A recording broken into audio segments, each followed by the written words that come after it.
Namaste from Itahari, Nepal. Here today, I'm here to support you in solving the following question, and I would like to enter the solution directly today. So let's start our solution from left hand side.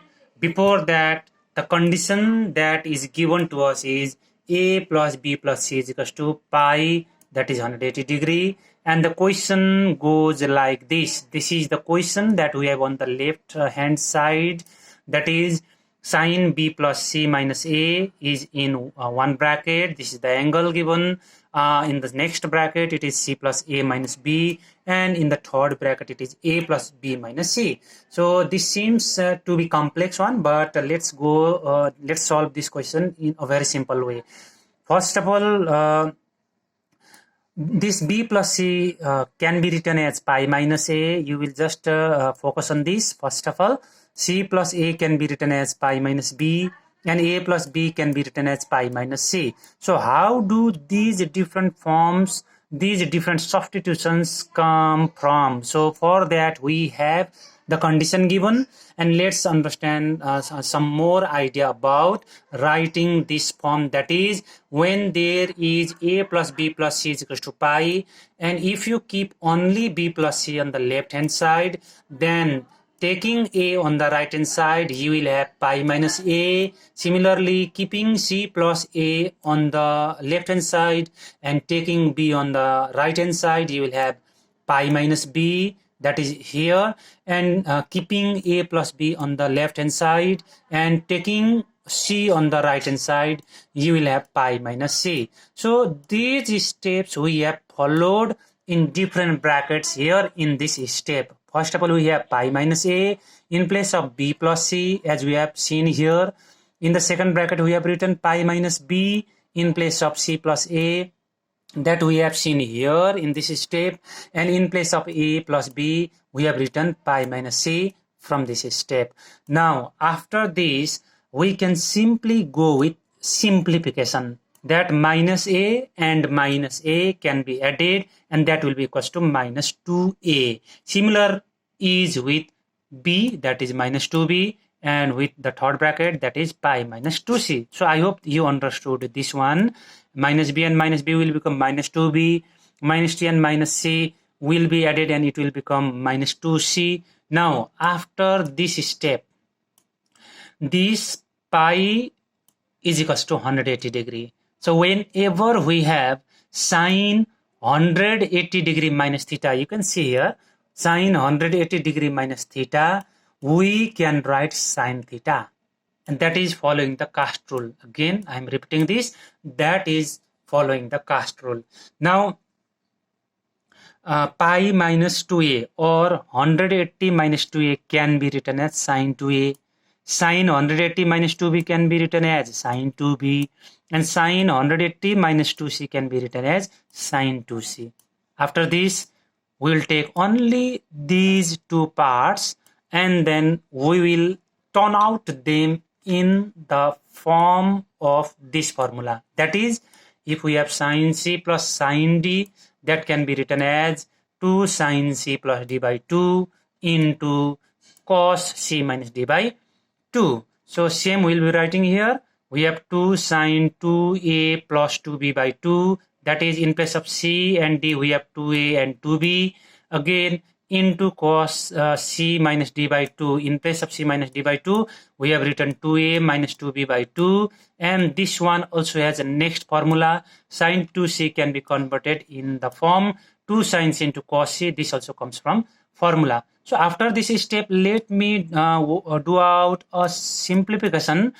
In the angle side we have 2a plus 2b by 2, so you can take 2 common here and it will be a plus b whole divided by 2 here in this place, and these two can be cancelled out and it will remain a plus b. Again the same process we can repeat here, we can do there. So it is 2 is common in the angle, a minus b will remain inside the bracket, and then 2 again as a denominator, and these two can be cancelled. Now it remains a minus b with cos here. So Directly we will be entering to the next step with this simplification. That means with sine we will be writing a plus b now, and with cos we will be writing a minus b. So this is what I have done just before. We have 2 sine a plus b into cos a minus b plus 2 sine c into cos c. Now again we'll enter next formula. So you know trigonometry, it is full of formula. If you know the formula well, if all of the formula that you need are properly in your mind, then you can easily solve the trigonometrical proof questions. So after this step, sine a plus b can be written as sine c. You can see here, when we have sine a plus b, then on the both side, that means on the right side we have pi minus c. That is after this step. Now following the cast rule, we can directly write sine c here as following the cast rule. Yes, I was there. Following the cast rule, if it is 180 minus theta, that means that lies in the second quadrant. This is our second quadrant. Angle is in between 90 degree and 180 degree.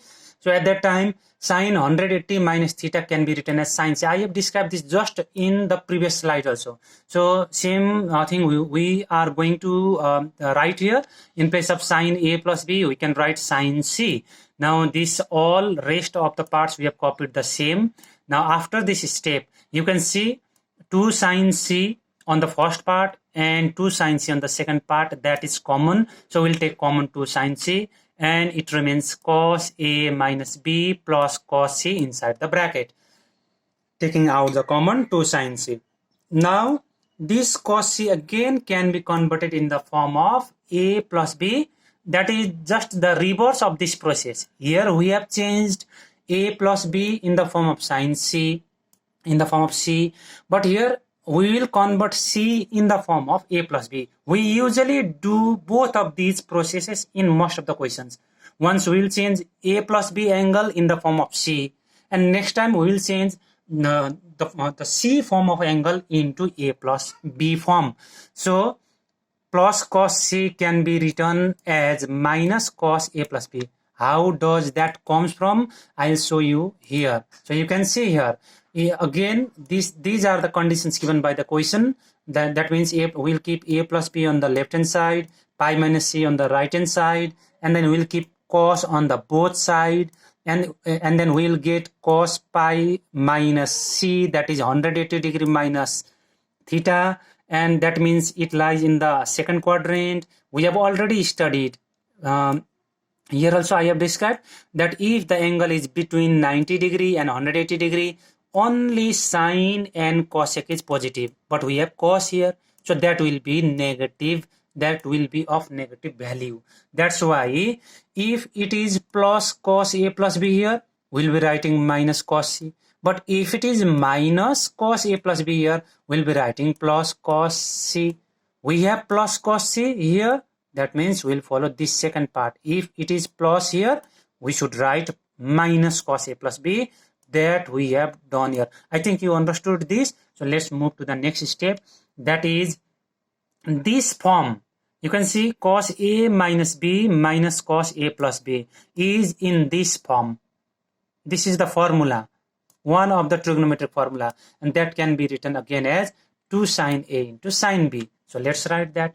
So in place of the factors or the terms that we have inside the big bracket, we can write 2 sine a into sine b following this formula. Now finally, when you multiply this 2 and this 2, it will be 4, and rest of the factors will copy the same, and that will be sine a into sine b into sine c. So this is our proof that the question has expected.